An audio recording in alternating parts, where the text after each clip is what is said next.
Сегодня будем с вами разговаривать. То, что мы запланировали, мы будем это делать. Итак, добрый день, уважаемые коллеги. Тема сегодняшнего нашего разговора профессионального – особые образовательные потребности детей с нарушениями опорно-двигательного аппарата. Или, как сокращенно говорят, НОДА. Но бывает, что кто-то пропускает Н и говорят нарушение ОДА. Нарушение опорно-двигательного аппарата. Первое, что я бы хотела сказать, что это самая тяжелая группа нозологическая из 9 групп, которые нам представлены в ГОС детей УВЗ. Она самая тяжелая по разным причинам, потому что это наиболее обширная группа, наиболее многочисленное количество нарушений представлено в этой группе. Дальше сложность заключается в том, что выраженность дефекта очень разные, от легких нарушений опорно-двигательного аппарата, легких нарушений двигательной деятельности до тяжелой патологии, когда ребенок сам себя не обслуживает, не передвигается, когда использует коляску при передвижении. И когда серьезные нарушения не только опорно-двигательного аппарата, а присоединяются еще нарушения речи и нарушения психической сферы, эмоционально-волевые нарушения, в общем, много-много разных проблем у ребенка с нарушением опорно-двигательного аппарата. Вот я хочу пролистать несколько страниц нашей презентации и познакомить вас с людьми, просто визуально, чтобы вы посмотрели на этих людей. Вот, пожалуйста, лауреат Нобелевской премии. У него работало только буквально несколько пальчиков, но он при этом был преподавателем, преподавал в университете. Тяжелое нарушение опорно-двигательного аппарата. Но при этом этот человек не был выключен из социума, он занимался профессиональной деятельностью, он был женат, даже не просто женат, у него было 2 жены. И человек, данный взрослый человек, был достаточно активен и востребован как личность, при этом страдал серьезными нарушениями опорно-двигательного аппарата. Но Ник Вуйчич, его знают очень много людей на нашей планете. Человек, который лишен всех конечностей, при этом опять-таки всемирно известный человек. Он тоже имеет семью, у него 2 детей, и он, я думаю, что достаточно реализованный в жизни, в социуме, достаточно востребованный человек, и его знания, его профессиональные умения оцениваются высоко, на всей планете, это можно так сказать. Давайте посмотрим еще. Вот это простой человек, то есть он не имеет все всемирной известности, пожалуйста, но при этом он счастлив в семье, при этом, если вам не видно, там коляска инвалидная, у него практически отсутствует нижняя часть тела, у него спастика рук, спастика пальцев серьезная, и мышечные, я думаю, проблемы, что видно вот на этой фотографии. Вот у него жена красавица, которая создала с ним семью, он тоже занимается какой-то деятельностью, которая позволяет ему быть активным в нашем обществе. А когда мы сегодня с вами сейчас будем говорить о детях с нарушением опорно-двигательного аппарата, мы должны понимать, что я очень часто в силу своей практики, в бывшей своей профессиональной практике слышала такие слова, как нормальный ребенок, ненормальный ребенок. Вот мы должны в конечном итоге вывести вот эти слова «ненормальный ребенок». То, что ребенок с детским церебральным параличом или с последствиями полимиелита самостоятельно не передвигается, это нормально или ненормально?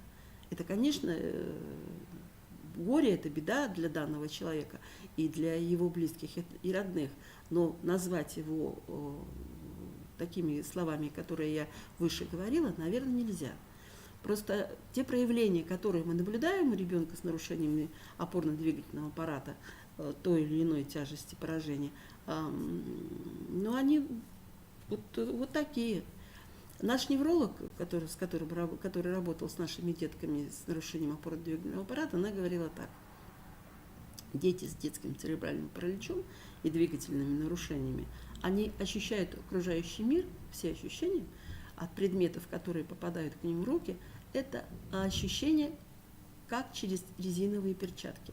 Вот давайте просто представим, а если будет у кого-то возможность надеть эти перчатки и потом обследовать какие-то предметы, и вы прекрасно поймете, что мы не имеем, то есть ребенок не имеет полной информации о предметах, которые его окружают, а окружающей действительности он не понимает, потому что информация не полная.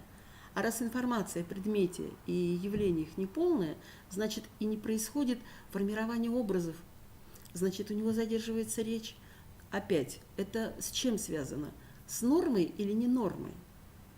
Конечно, в проявлениях нам понятно, что это не норма, но у ребенка-то заболевание определенное, у него проблемы определенные.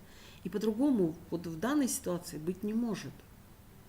Да, есть такая форма ДЦП, как гиперкинетическая форма, при которой дети бывают очень часто не просто с высокими способностями в определенной области, они бывают с выдающимися способностями. Когда нам тяжело смотреть на человека, который с трудом передвигается или передвигается на коляске, но при этом познавательные способности, ментальные способности очень высокие.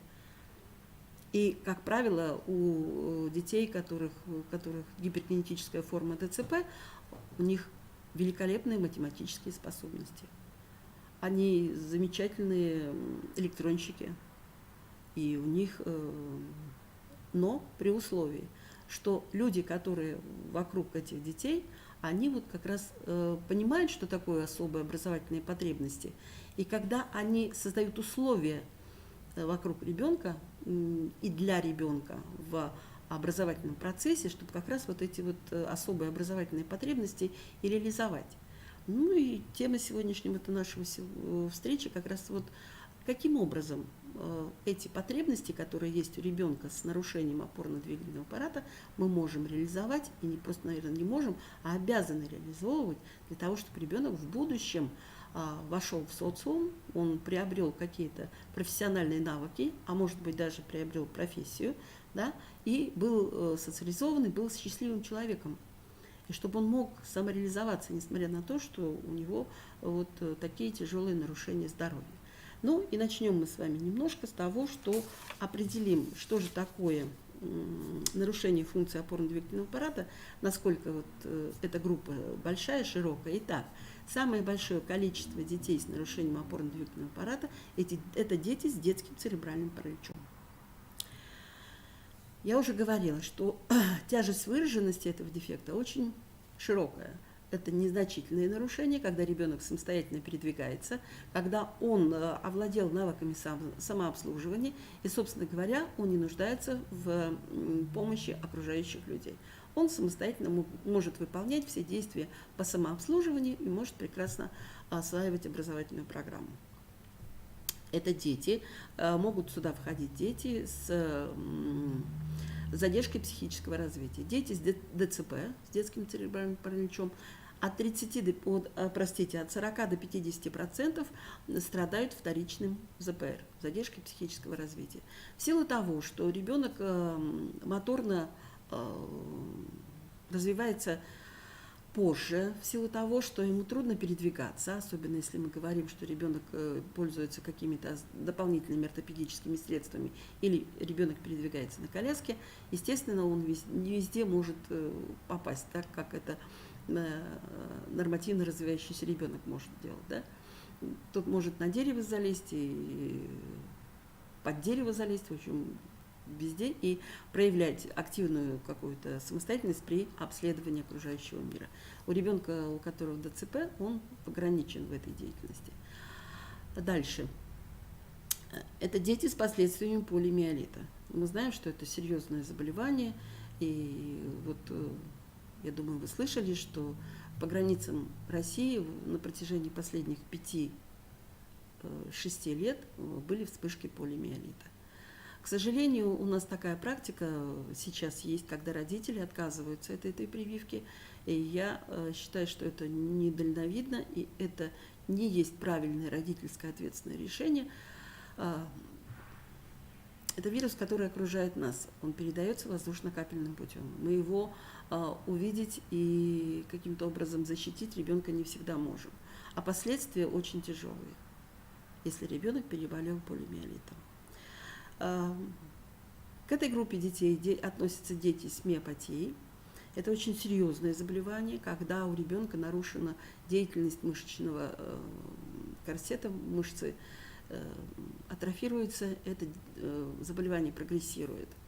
Ну и прогноз при этой болезни очень тяжелый. При этом дети, как правило, очень быстро устают, они не могут включаться в активную двигательную деятельность, и в конечном итоге они теряют двигательные навыки, могут потерять навык ходьбы и другие навыки самообслуживания.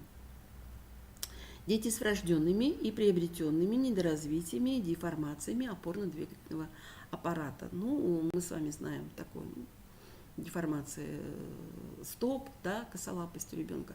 Ну, мы медициной сегодня, наверное, долго заниматься не будем, просто-напросто все проблемы опорно-двигательного аппарата носят или характер центрально-органический, то есть когда нарушается органика, нарушается деятельность центральной нервной системы, или периферический функциональный характер носит, когда что-то происходит независимо. Это могут быть травмы, это могут быть заболевания, которые ребенок приобретает в процессе жизнедеятельности. Я хочу сказать, что очень часто нарушения опорно-двигательного аппарата могут быть по причине травмы, которую получает ребенок в своей жизни. Но тут опять-таки все будет зависеть от тяжести травмы, от того, насколько ребенок. Буквально на днях показывали эпизод, когда ребенок получил серьезные травмы руки, да, вплоть до серьезные травмы, тогда, когда запускал петарды. Петарда взорвалась в руках, и последствия были очень тяжелые. Это тоже будет нарушением опорно-двигательного аппарата у ребенка, уже с серьезными последствиями в будущем. При этом, если мы с вами будем знать, что нарушения опорно-двигательного аппарата очень тесным образом связаны с физическим здоровьем ребенка, и, конечно, тут прийти к такому простому выводу, как этот ребенок должен постоянно получать медицинское сопровождение. Образовательный процесс должен строиться на основе медицинского сопровождения. Этого ребенка сопровождают медики, это неврологи, ортопеды, травматологи, педиатры, те люди, которые поддерживают физическое здоровье ребенка. И только при этом условии, это будет одна из потребностей ребенка, только при этом условии ребенок будет более успешен в освоении образовательной программы. Ну и для чего нам нужна реализация тех самых потребностей? Для того, что вы видите в информации на слайде, для того, чтобы энергетическая составляющая восполнялась.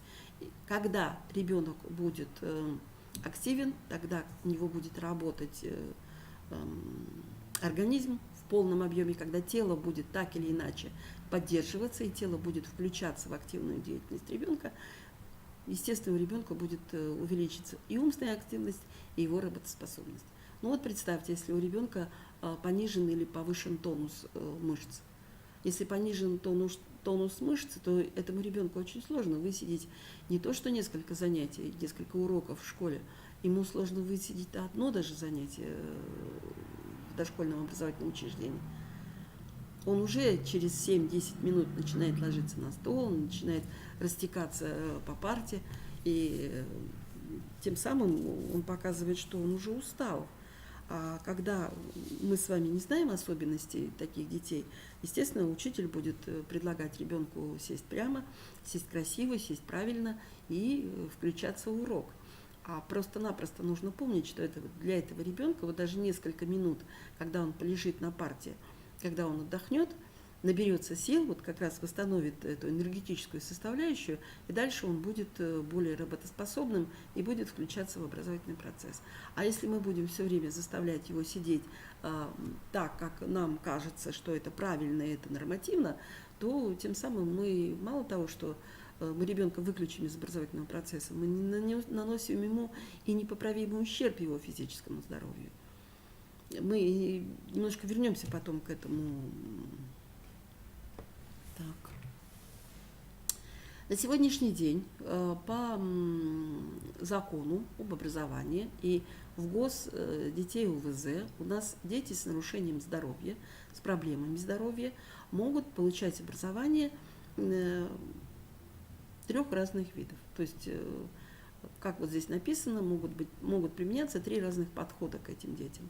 То есть ребенок с нарушением опорно-двигательного аппарата может обучаться в специальных классах или в специальных дошкольных группах, где собираются дети только с нарушением опорно-двигательного аппарата. Дети могут быть интегрированы в специальные классы общеобразовательные учреждения, то есть опять-таки в общеобразовательном учреждении может быть сформирован класс, где посещают только дети с нарушением опорно-двигательного аппарата. Но мы прекрасно понимаем, что такой подход в организации обучения может только в крупных городах. Так, и третье, инклюзивное обучение, когда ребенок с нарушением опорно-двигательного аппарата интегрируется в общеобразовательный класс, где обучаются обычные дети. Эта ситуация чаще всего будет встречаться и уже встречается в малокомплектных школах, в сельских школах, где создать специальный класс, и тем более создать специализированную школу, не представляется возможным.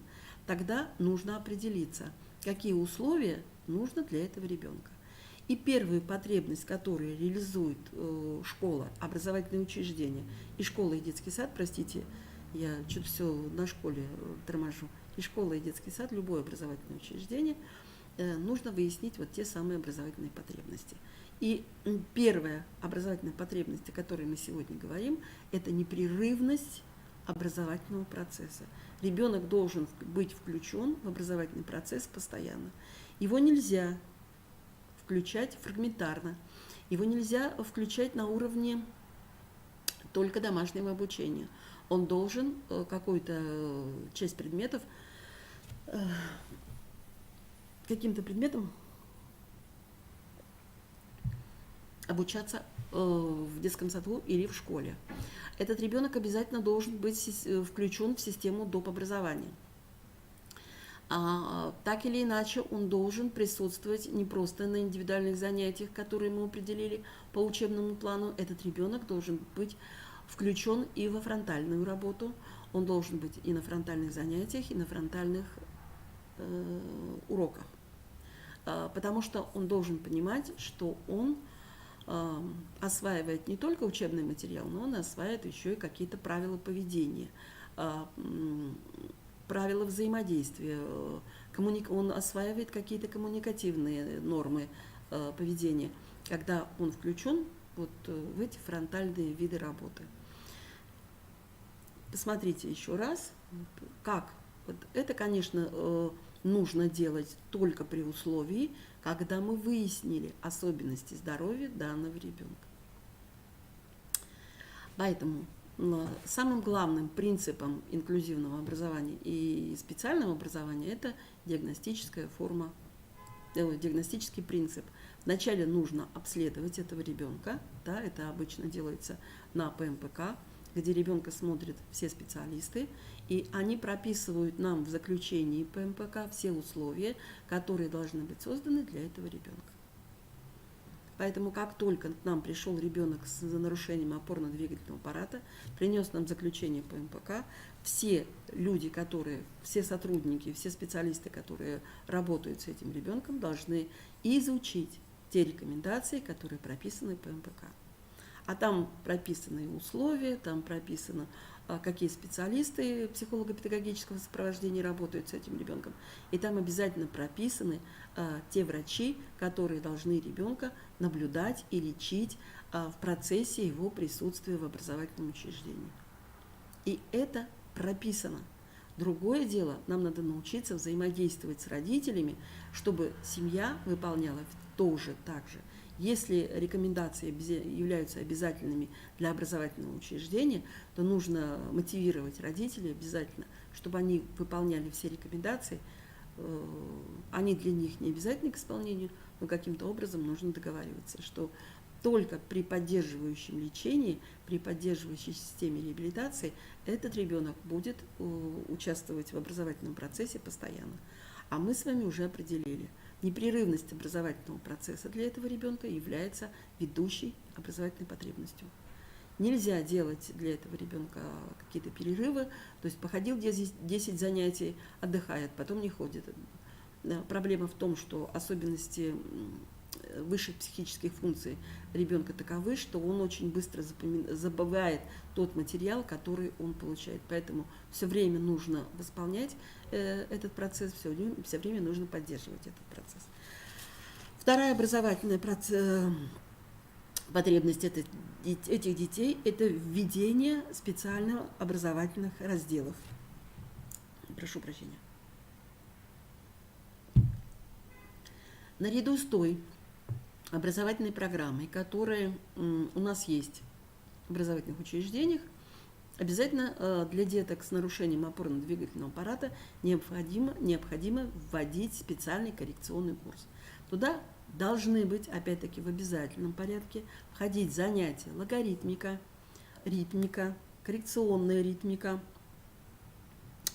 арт-терапия, предметная деятельность, адаптированная физическая культура. Пару слов скажу.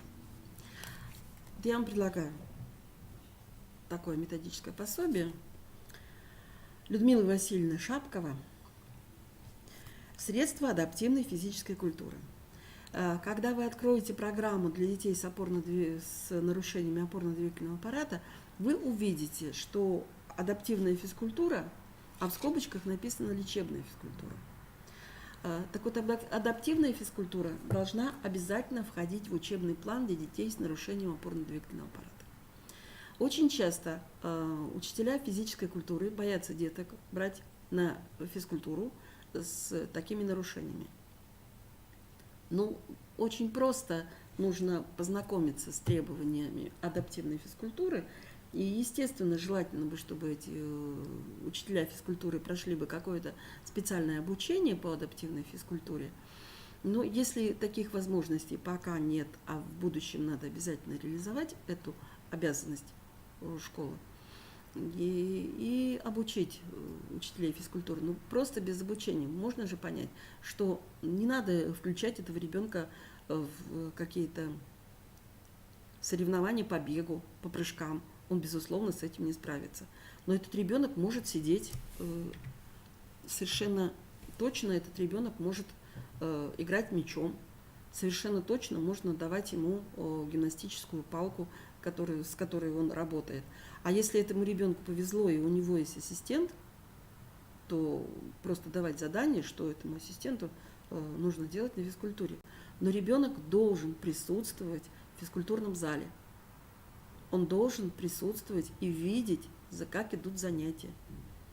А у нас с вами сможет возникнуть такое представление, что если ребенок будет смотреть, как активно бегают, как весело играют дети в спортивные игры, то он может подумать, что у него не все получается, и мы сформируем у него совершенно негативное отношение к себе. Ну вот посмотрите, пожалуйста, дети пришли в физкультурный зал, конечно, они в специальных костюмах, это костюм-модель, или в простонародье называется костюм космонавта, когда дети с тяжелой патологией, вот в этом костюме они достаточно мобильны, они достаточно хорошо передвигаются, но при этом все-таки помощь им бывает нужна, ассистента. Включение ребенка в любую деятельность, если он будет играть, сидеть с мячом, мы же с вами можем каким-то образом организовать его деятельность, когда с мячом будут играть дети. Здесь уже будет воспитательная работа не только с этим ребенком, но и с другими детьми, которые понимают, что их помощь нужна вот сейчас их однокласснику. И я думаю, что не откажутся. я думаю, что не откажутся поиграть с этим ребенком. Если сегодня в России проводятся фестивали бальных танцев, колясочников, то включить ребенка с детским церебральным параличом, даже того, который передвигается на коляске, в физкультуру можно. Да, нужно просто-напросто поискать какие-то возможности. А для этого, опять-таки, нужно провести диагностику и выявить, какие этому ребенку двигательные навыки доступны, что он может делать, а что мы, собственно говоря, чему мы можем его обучить и научить. Поэтому ребенок должен присутствовать на физкультуре. Мы с вами не знаем, может быть, придет такой момент, когда этот ребенок встанет и пойдет. И дай Бог, мы будем все просто рады этому событию, и он должен все-таки знать, что есть такой урок физкультура. Я знаю, что есть образовательные учреждения, где детей этих не берут, не включают их. Можно постелить для этого ребенка коврик в физкультурном зале, где он будет находиться не в коляске специальной, а где он на коврике будет выполнять доступные ему упражнения. Так, следующая потребность, которую мы с вами должны реализовать. Это мы сегодня в ВГОС во всех видим такое слово, как индивидуализация образовательного процесса. Так вот, для детей с нарушениями опорно-двигательного аппарата и индивидуализация образовательного процесса особенно актуальна. Как правило, под этим мы подразумеваем только индивидуальные занятия с ребенком. Да, индивидуальные занятия со специалистами, конечно, понятно. Но ребенок обязательно должен присутствовать, я уже говорила, на фронтальных занятиях. А вот когда он сидит на фронтальном занятии или на фронтальном уроке, это уже просьба к учителям и просьба к воспитателям этому ребенку определить то упражнение и то задание, с которым мы можем справиться. В процессе диагностики вы выявили его актуальный уровень развития, а теперь вы построили, разработали адаптированную образовательную программу, где вы реализуете задачи зоны ближайшего развития и даете ребенку те задания, которые ему доступны. Если ребенок не может, ребенок безречевой, у него анартрия, если он на коляске, не может передвигаться, вы можете договориться с ребенком, что он будет вам находить ответ на вопрос взглядом, или он указывает так или иначе рукой на ответ. Конечно, это дополнительная работа, это то, что нужно учителю затратить еще дополнительное какое-то время для разработки таких упражнений. Можно обратиться к системе работы с детьми с расстройствами аутистического спектра. Там у них есть такая технология, как визуальные режимы, визуальные расписания, визуальные ответы, по-другому еще можно назвать карточки ПЭКС. Вот использовать карточки ПЭКС с детьми, не говорящими, с детским церебральным параличом, вполне возможно. Вполне возможно, и это вам поможет в работе. Еще раз хочу повторить, безусловно, это работа в условиях малокомплектных школ, малокомплектных и сельских школ, где специалистов, собственно говоря, не очень много. Так, мы сейчас с вами говорим о следующей потребности. Для деток с нарушением опорно-двигательного аппарата должны использоваться специальные технологии и специальные приемы. На сегодняшний день существует компьютерная техника для детей с ДЦП. Конечно, эти компьютеры, понятно, они очень дорогие, но в чем смысл этих компьютеров? Есть у компьютера может быть сенсорная большая, вот они прям такие мышки, где ребенок может действовать не только рукой, а даже носом. То есть вот чем дотянется до этой мышки, теми будет работать на компьютере. И ничего страшного в этом нет. Самое главное, чтобы ребенок проявлял заинтересованность в этой деятельности и активное отношение к тому, чтобы... Я была поражена, когда я прочитала про компьютеры, которыми можно управлять, извините за такую подробность, но вот оно действительно так, можно управлять пяткой. Когда у ребенка не работает практически ничего, а вот он пяткой может управлять компьютером. Там специальные столы компьютерные, специальные компьютерные кресла. Просто сегодня у меня нет возможности вам это показать, но оборудование такое сегодня есть. Очень много сегодня специализированной мебели для детей с нарушением опорно-двигательного аппарата, которые особенно есть такая штука, вертикализатор называется.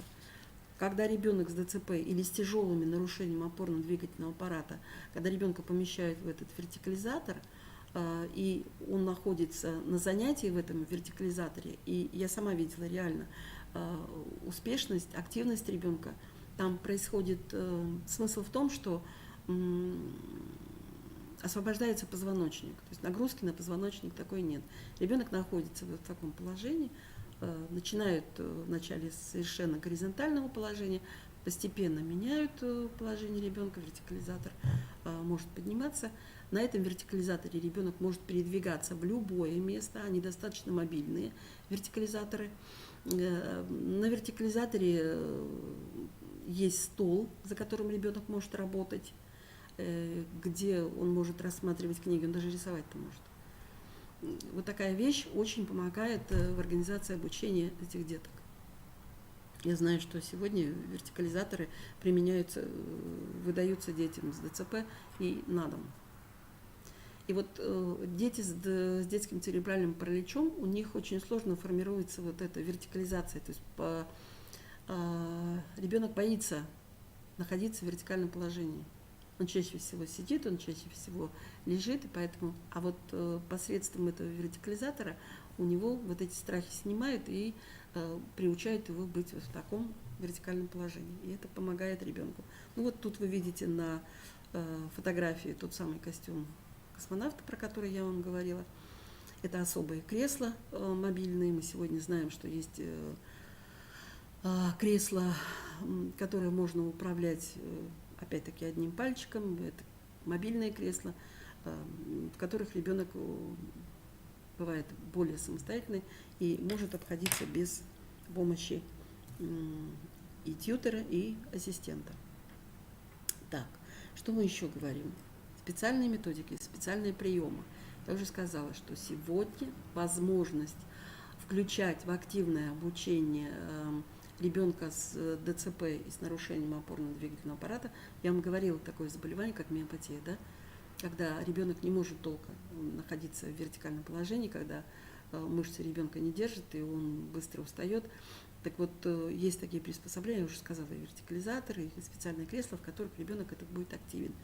И он может быть в социуме, он может быть среди детей, он может посещать и кинотеатры, и музеи, и все что угодно, и получать сведения об окружающем мире.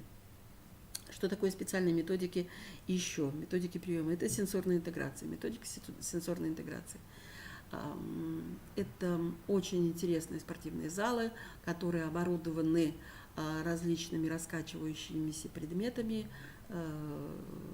различными специальными приспособлениями, где ребенок осваивает вот эти гравитационные навыки. Ну, опять-таки, я хочу сказать, что это, конечно, все требует каких-то затрат.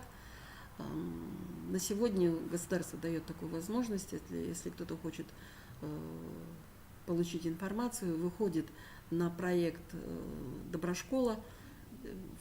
Вот я смотрела этот проект, вы знаете, много специальных залов, как раз залов для ЛФК, залов для адаптивной физкультуры, логопедических кабинетов, сенсорных комнат. Вот как раз школы получают, участвуя вот в этом проекте «Доброшкола».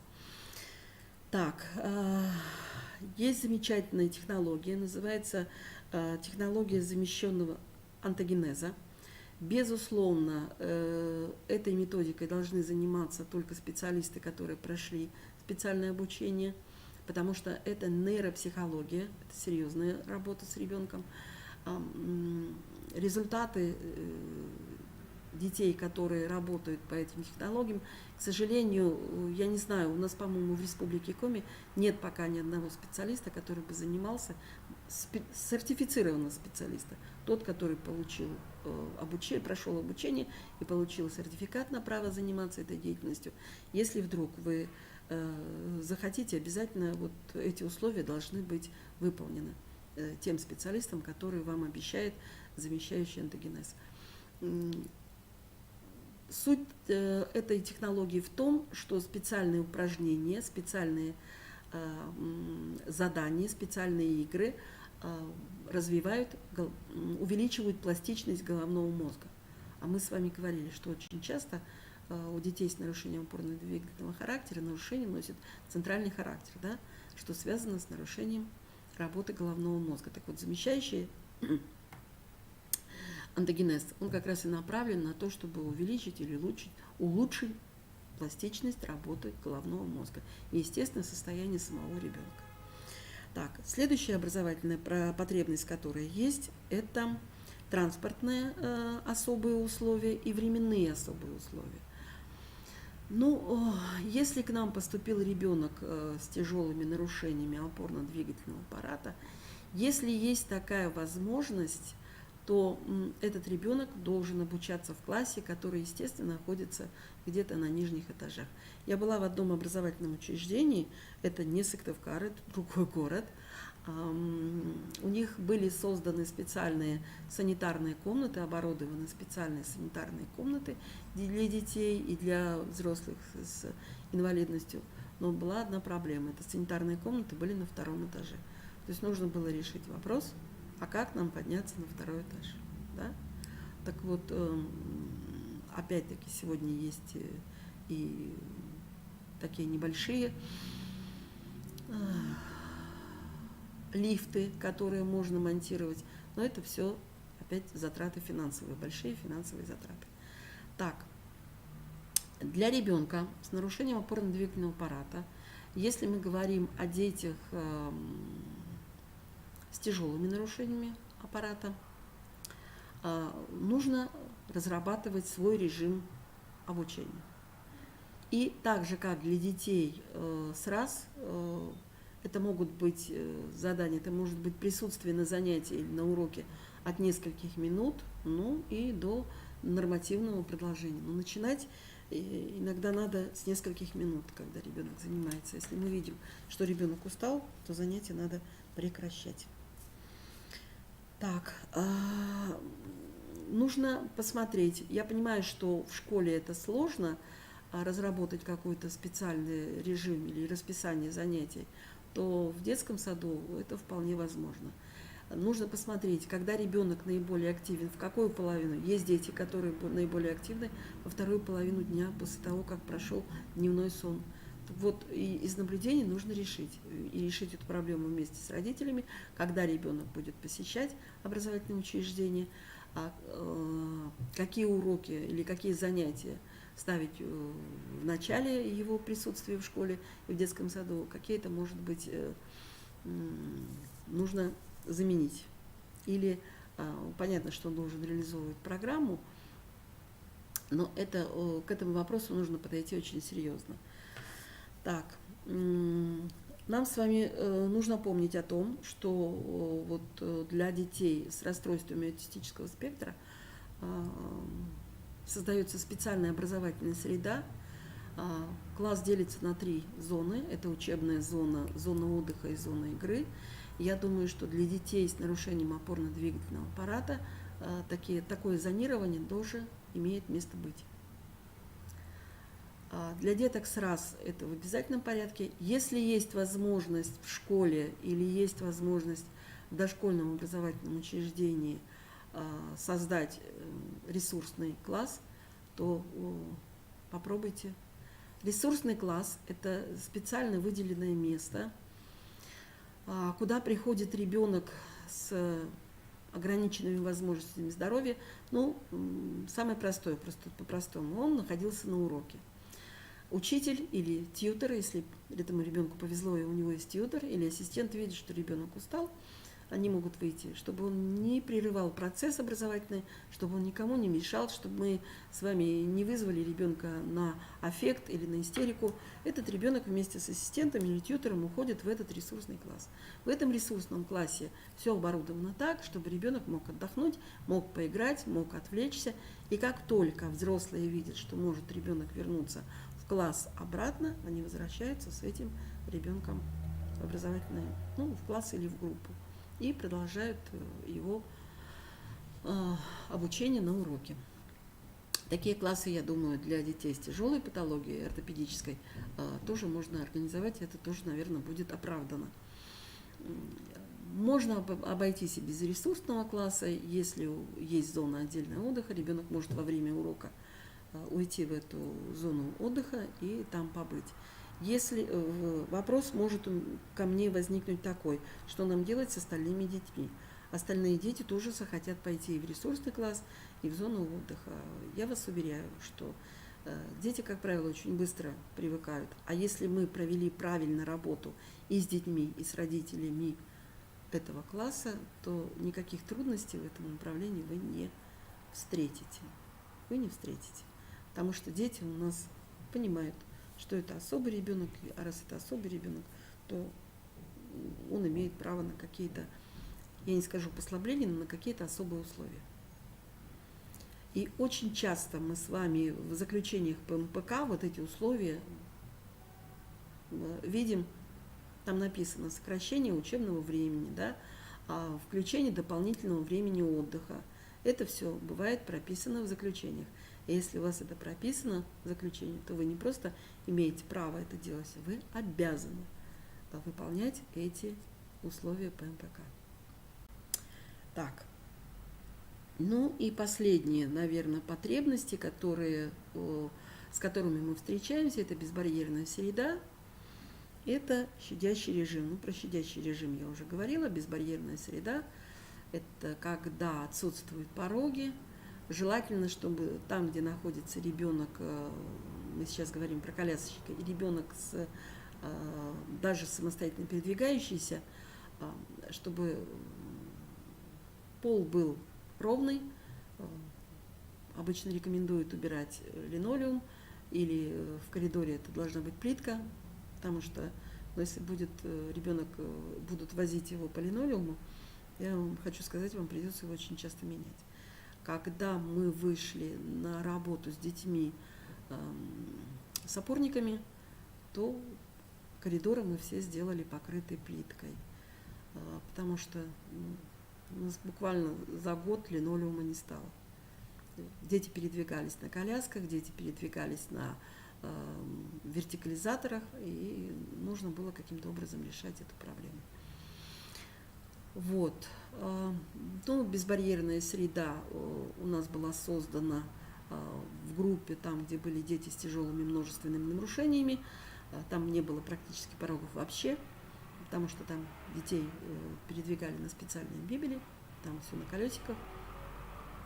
Выход на улицу тоже был безбарьерным. Там была построена специальная веранда, куда дети выходили и гуляли на этой веранде.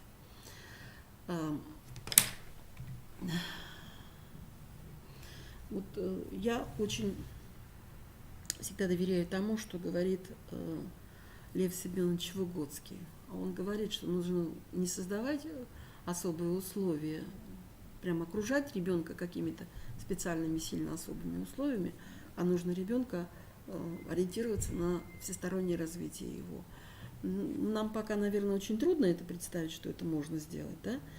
Мне очень нравится фраза Выгодского, которую вы можете найти в его книге «Речь и мышление». Это не его фраза, это фраза какого-то древнего ученого, а он ее транслировал. Слепой ребенок страстно хочет видеть, глухой ребенок страстно хочет слышать, а ребенок, который сегодня не умеет ходить, страстно хочет взлететь. Вот наша, наверное, задача как раз и сделать так, чтобы ребенок у нас двигался и каким-то образом активно принимал участие во всей деятельности. Если мы с вами правильно провели диагностику, определили зону актуального развития этого ребенка, мы определили то, что он может. А теперь давайте вспомним. Мы же не требуем от новорожденного ребенка, от младенца, чтобы он вот все умел. Вот пришел нам ребенок с нарушением опорно-двигательного аппарата, да, а мы хотим, чтобы он все умел. Так не бывает. Самая главная проблема этих деток в том, что они отстают темпово. Они по темпу отстают. Но развиваются они по той же самой образовательной линии.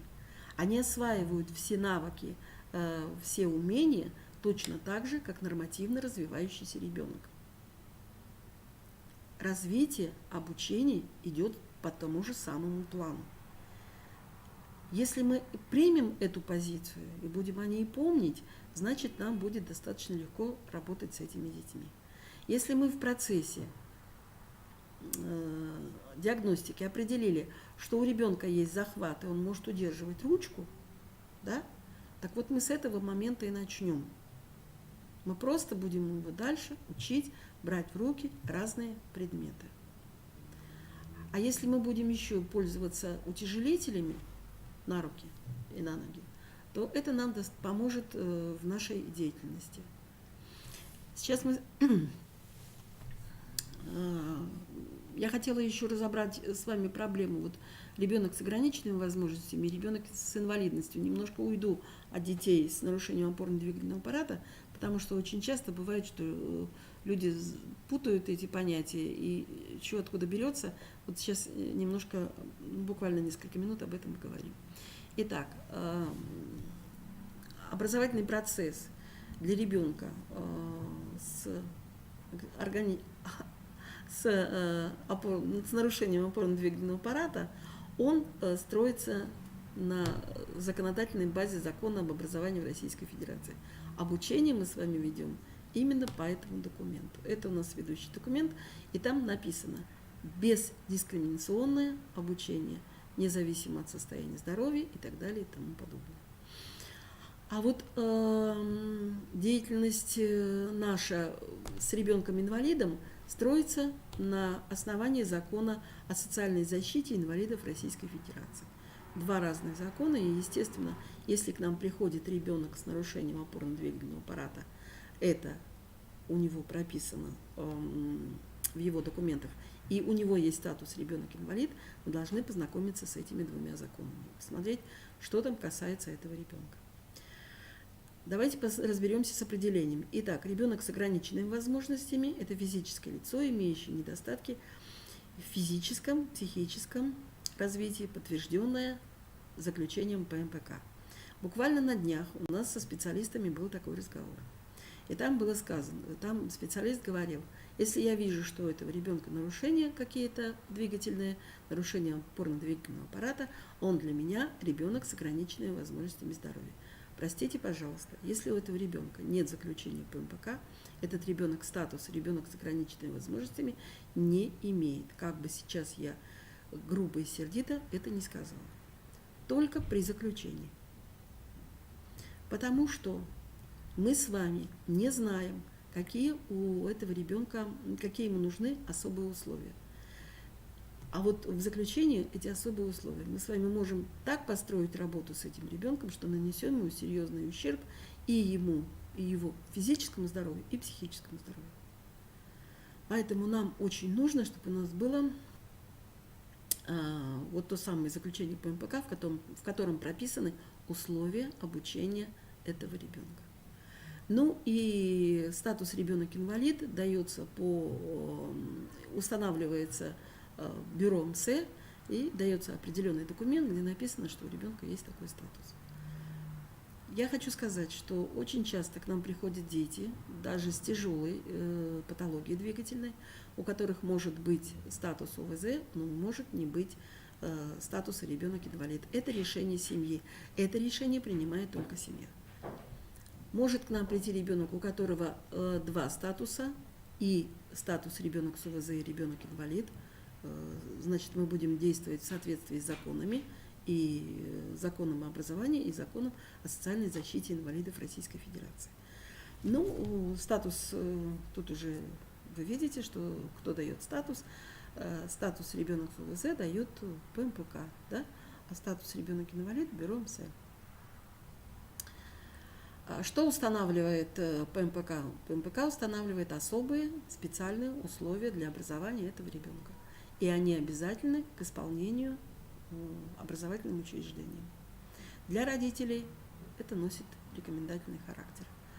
А ребенок с инвалидностью получает особые условия жизнедеятельности. Как видим, это серьезная разница. Да? Ну и кто реализует рекомендации? Тут образовательная организация, а здесь много разных министерств, которые принимают участие в организации жизни этого ребенка. И Министерство просвещения, здравоохранения, и, естественно, родители, которые должны выполнять все условия, которые определены МСЭ, наравне с остальными организациями. Так, давайте дальше пойдем. Мне хочется обратить внимание, уважаемые коллеги, вот на эту табличку.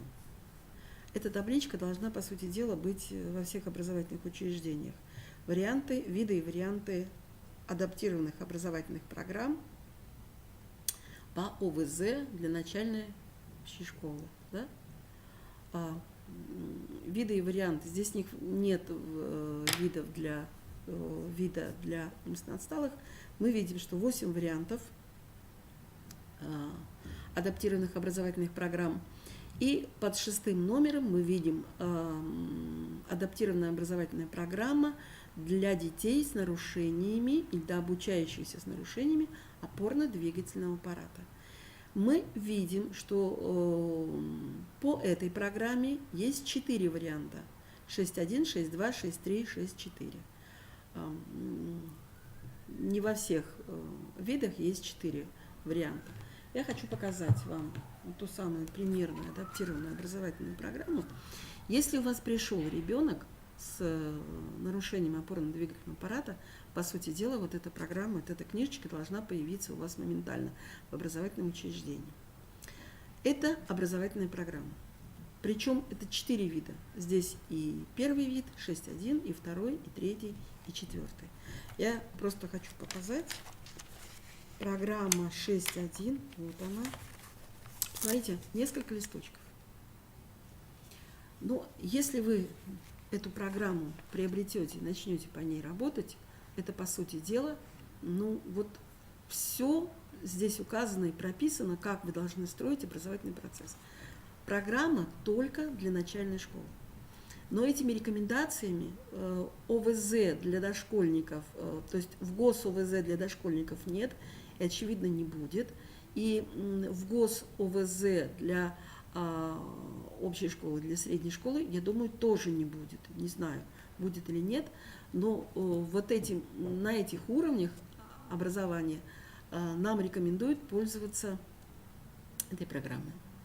То есть понятно, что мы выполнять с вами, собственно говоря, не очень в детском саду можем все. Хотя, опять-таки, надо смотреть, какие результаты показал ребенок в процессе диагностики и что мы отсюда можем взять. Чем хороши программы? Здесь есть все образовательные области, здесь есть предметы, здесь есть требования по материально-техническому обеспечению, по кадровому обеспечению, здесь есть требования по финансовому обеспечению реализации вот этой программы. Вот эта книжечка только для детей с нарушением опорно-двигательного аппарата, но если у вас есть дети в образовательном учреждении с ЗПР, вот то, что здесь глухие, слабослышащие, поздно оглохшие, дети с тяжелыми нарушениями речи, по каждому нарушению сегодня есть такая программа. Она примерная, если вы ничего не меняете, если вы, собственно говоря, у вас все условия есть, которые здесь в программе прописаны, вы можете пользоваться и этой программой. Если у вас есть какая-то потребность внести изменения в программу, то вы сегодня полномочны это сделать. Если у вас ребенок интегрирован, ну вот я говорю условия малокомплектной школы, если у вас ребенок с нарушением опорно-двигательного аппарата интегрирован в общеобразовательный класс, вы, пользуясь вот этой программой, пользуясь заключением ПМПК, формируете для него адаптированную образовательную программу с одним О. По-другому сегодня уже это называется и индивидуальный образовательный маршрут, и индивидуальная образовательная траектория. Ну, в общем, называется по-разному. А в законе это называется адаптированная образовательная программа. Если такого ребенка интегрировали в класс, значит, вы на него разрабатываете. И когда сегодня говорят, что есть адаптированная образовательная программа в 90 и 100 листов, уважаемые коллеги, это делать не надо. Вы провели диагностику, вы выявили актуальный уровень развития, вы выявили основную проблематику. Я вам говорю, если у ребенка гипергенетическая форма ДЦП, он замечательно работает по математике, вам зачем, собственно говоря, прописывать в АОПе те знания, которые он освоит без труда? Но если у этого ребенка дизартрия, и речь его мало понятна, то, понятно, вы будете прописывать коррекционную составляющую в этой программе, вы будете прописывать особые условия освоения им письма, потому что у этого ребенка очень часто западает письмо и чтение, но как он читать-то будет? Там устная эта речь с трудом ребенком используется. Вот эта книжечка замечательно, тут все написано, тут не надо ломать голову. Здесь 4 варианта, и 6.1, и 6.2, и 6.3, и 6.4. Причем с характеристиками детей, с учебными планами. Тут есть все учебные планы для деток. Сейчас покажу.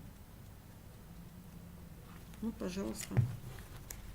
Примерный учебный план АООП начального общего образования, обучающихся НОДА, вариант 6.2, годовой. Все расписано. Я думаю, что это хорошее подспорье в организации образовательного процесса. Я прекрасно понимаю, что сегодня не в каждой школе есть дефектолог, не в каждой школе есть логопед, а создавать условия для обучения деток-опорников мы обязаны. Вот эта книга просто кладется. Так, по особым технологиям приведу просто пример, что такое особые технологии для детей с нарушением опорно-двигательного аппарата. Ну, те, кто знает, что такое логопедическая работа, что такое работа по коррекции звукопроизношения, у нас есть четкие алгоритмы, у нас есть четкие правила, которым следуют логопеды в работе с другими детками. Так вот, если у ребенка дизартрия, ну, давайте просто на пальцах попробуем понять, что там происходит. У ребенка, у нас у всех есть внутренняя речь, да? И мы слушаем-то ведь себя внутри, мы слышим себя внутри. Если у ребенка с дизартрией, у ребенка с ДЦП, с другими двигательными нарушениями, дизартрия, да, и мы пытаемся ставить ему звуки, как и всем остальным детям, то работа у нас может быть неуспешной. Поэтому, потому что мы опираемся в этой работе на фонетические представления, на звучание этих звуков. А ребенок-то никак нам не может воспроизвести правильное звучание. Внутри-то себя он все равно слышит неправильно, да? И поэтому вот Смирнова советует заниматься звукопостановкой с этими детками не от звучания, не от восприятия звучания, а от восприятия утрированного произношения этого звука. Это несколько похоже на то, как учат речи глухих детей. То есть звукопостановку начинать и, собственно, ввести ребенка к правильному произношению через утрированное звучание. Он может увидеть утрированный рисунок артикуляционной области, он может идти от вашей артикуляции, он может от схемы какой-то идти. Ну, вот особенности обучения этих деток есть во всем. Есть во всем. Пример, когда мы открыли школу для детей с нарушением опорно-двигательного аппарата у себя в учреждении. У нас ребенка приняли там у ребенка была гиперкинетическая форма ДЦП, я вам уже сказала, что эти дети очень часто бывают очень способными и талантливыми. И по решению ПМПК, значит, ПМПК решила, что не будут обучать этого ребенка письму. Это такая рекомендация была. Потому что, кто знает, что такое гиперкинетическое, там дополнительное движение, вот такое. И еще есть такая особенность. Если ребенок в обычной жизни, когда непроизвольно он может выполнять большое количество движений, и если он не обращает на это внимания, но как только мы дали ему задачу произвольности, когда мы просим его сделать, он это выполнить не может. Потому что начинается, видимо, внутренний контроль, и происходят какие-то нарушения процессов, и он это сделать не может. Так вот, этого ребенка посадили за парту, да, ему сказали, он же в школу пришел, его посадили за парту, и тут, в общем, проблемы-то начались огромные. Он не мог сидеть за партой, потому что гиперкинезы пошли страшенные, и руки, и ноги в разлет, и он сосредоточиться не мог, он сидеть за партой не мог. Потому что вот это ограниченное пространство парты приводило к усилению гиперкинезов. И было принято решение, что он будет сидеть на полу на уроке. И он сидел на полу и писал не в тетради, а писал в альбоме. А если этого ребенка надо учить писать даже не на альбомном листе, а может быть даже и на ватманском листе, пусть он это делает. Вот надо идти от возможностей ребенка. Вот это и называется образовательные потребности и образовательные возможности с учетом психофизического состояния ребенка. Ребенок закончил школу, он у нас был только начальную школу, ребенок закончил школу с золотой медалью. При этом ДЦП-то никуда не делось. Просто-напросто ему создали такие условия, при которых он мог обучаться. Так, давайте дальше посмотрим. Вот опять-таки возвращаемся к ВГОС. Те самые, чем отличаются те самые варианты. Первых два варианта, первый вариант, второй вариант, это те варианты, когда ребенок заканчивает программу, осваивает программу и получает документ об образовании, получает цензовое образование, документ образования. Третий вариант и четвертый вариант, там ребенок не получает цензового образования и получает справку об сертификат об обучении. Первый вариант, у нас сегодня есть рекомендации, когда мы даже не разрабатываем на этого ребенка адаптированную образовательную программу. То, что мы говорили, индивидуальная образовательная программа. Мы можем просто разработать на этого ребенка, когда у него стоит в заключении вариант 6.1, мы на него разрабатываем просто индивидуальный учебный план, куда будут включены все специалисты психолого-педагогического сопровождения и какой-то может быть особый режим пребывания ребенка в школе, если это требуется.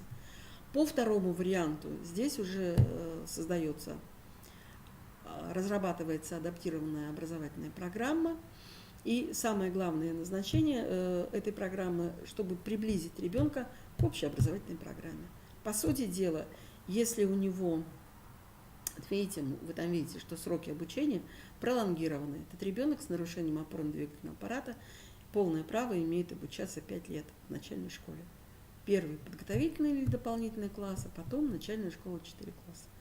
Он может учиться там в соответствии с рекомендациями ПМПК 5 лет и пройти программу общеобразовательную в пролонгированные сроки и быть успешным учеником. И потом перейти на другую ступень обучения.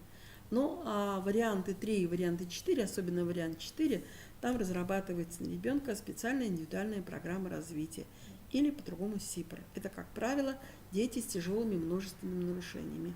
То есть нарушена система опорно-двигательная, нарушена система, может быть, ребенок с нарушениями зрения и слуха, может быть, у него и ментальное нарушение. Это уже вот 4-й вариант. Так.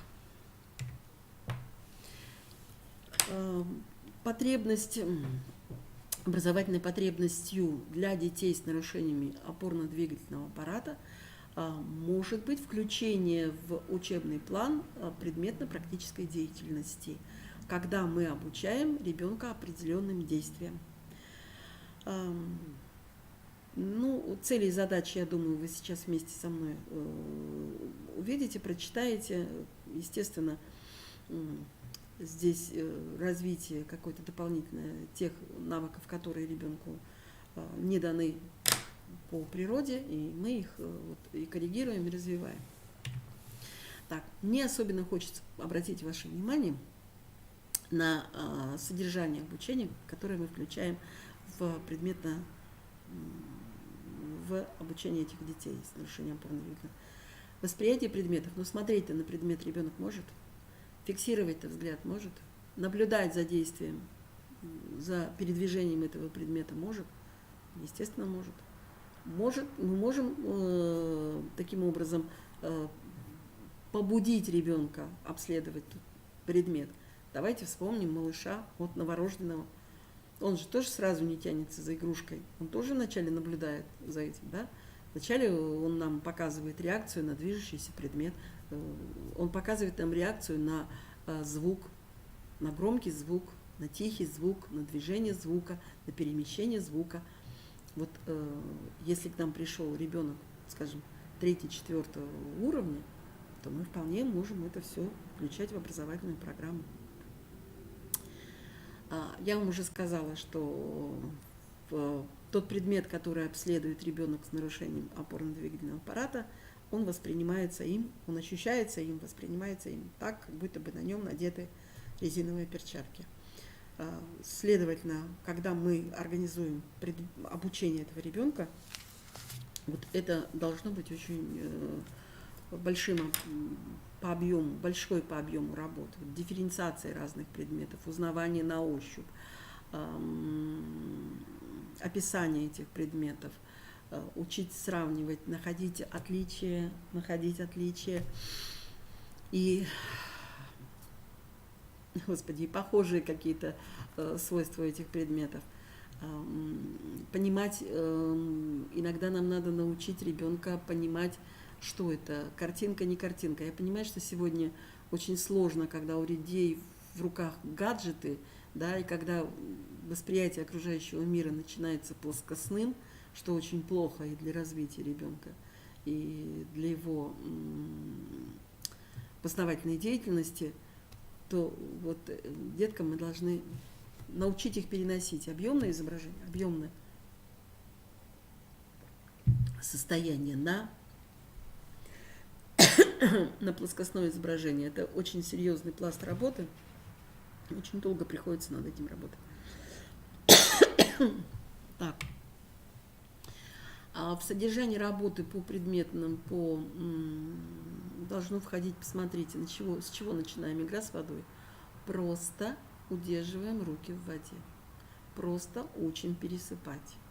Просто учим плескать воду. Опять вспоминаем нормативно развивающихся детей.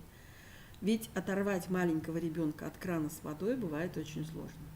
И за те минуты, которые он стоит около крана, и у него руки под струей воды, он и пошлепает, и побулькает, и дырочку закроет. Он буквально много всяких действий может произвести с этой струей воды. Так вот, мы когда начинаем чему-то обучать детей с нарушением опорно-двигательного аппарата, нужно с этого же и начинать. Мы уже говорили с вами, что развитие-то идет по той же траектории. Оно просто задерживается, оно требует длительной работы с этими навыками. И не всегда результат может быть такой, какой мы закладываем. Но он все равно ведет к результату, все равно чему-то ребенок научится. То, что ему пригодится в социуме, то, что ему, опять-таки, из практики работы. К нам пришел ребенок в 4 года. У него было ДЦП средней степени тяжести, он самостоятельно ходил, но он рос в таких жестких условиях гиперопеки, там ничего он самостоятельно не делал вообще. И когда первый разговор с мамой был, она плакала. Я говорила: что вы плачете-то? Она говорит: вот вы знаете, он вот не такой, он такой бедный, он такой несчастный. Чего он бедный-то? Видит, как все, слышит, как все разговаривать. Ну, сложности у него. Все равно это разговаривает, общается. Другое дело, что придет время, когда он научится делать много больше, чем он научился в семье до 4 лет. Мама не поверила. А когда у нас был выпуск, он танцевал вместе с мамой лезгинку. И привел тем самым всех в восторг. И вместе с мальчишками уже в подготовительной группе этот ребенок играл в футбол. Бегал наравне со всеми. И догнать его не всегда получалось у детей, у которых проблем таких не было. Самое простое – комканье бумаги. Сегодня у нас целые картины можно делать из комканной бумаги. А потом, когда ребенок вот с такими проблемами такую картину сделал, представляете, как он будет гордиться, когда он подарил такую открытку бабушке. И что там происходит с этим ребенком, когда он сумел сделать. Посмотрите, вот мы с вами сейчас знакомимся со всеми предметными действиями, и они даны в динамике. От самых простых к самым сложным. Просто удерживать руки в воде. Там ведь немного надо, немного усилий, да, просто держать и все. Это для нас просто. Для ребенка-то сложно удерживать. Вот. И чем заканчиваем? Разминание в руках, пластилин, глина, тесто. И если мы будем вести вот по этой траектории ребенка, мы сможем ему дать какие-то навыки, я не знаю, пекарские навыки. Когда он будет работать с тестом. И он не будет сидеть в кресле, в инвалидном, и смотреть в окошко, а у него будут практические навыки, профессиональные навыки. Ну, а тут, чтобы это случилось, должны все мы вместе поработать. Так, здесь мелко написано, если видно, то я буду рада. Посмотрите, самое простое действие с предметом – это захват. Просто брать и удерживать. Да?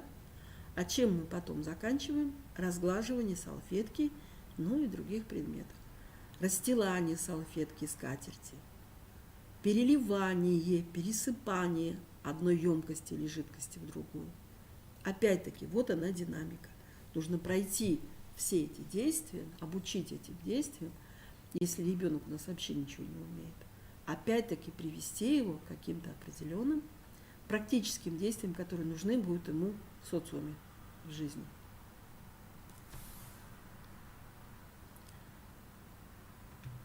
Так.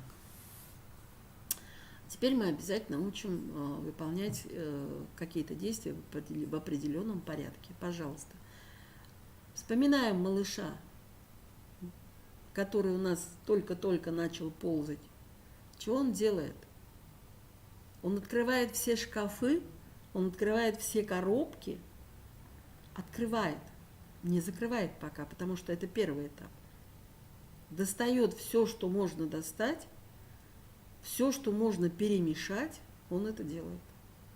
И посмотрите, когда мы говорим о детях с нарушением опорно-двигательного аппарата, мы делаем то же самое. Потом он выполняет задание. Если мы с вами обучаем ребенка, работаем с ним с пирамидкой, то первое действие, которое мы учим, это снимаем все колечки.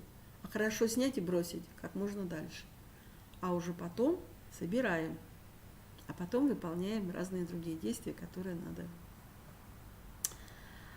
Если 8-месячный ребенок, 7-8-месячный ребенок все достает из банки, то вот, или из кастрюли, это любимое дело, да, из кастрюли все доставать, из тарелки, желательно еще все помять. Вот, так вот это он занимается исследовательской деятельностью, которую мы со своими принципами пресекаем сразу у ребенка. Не надо бы это делать.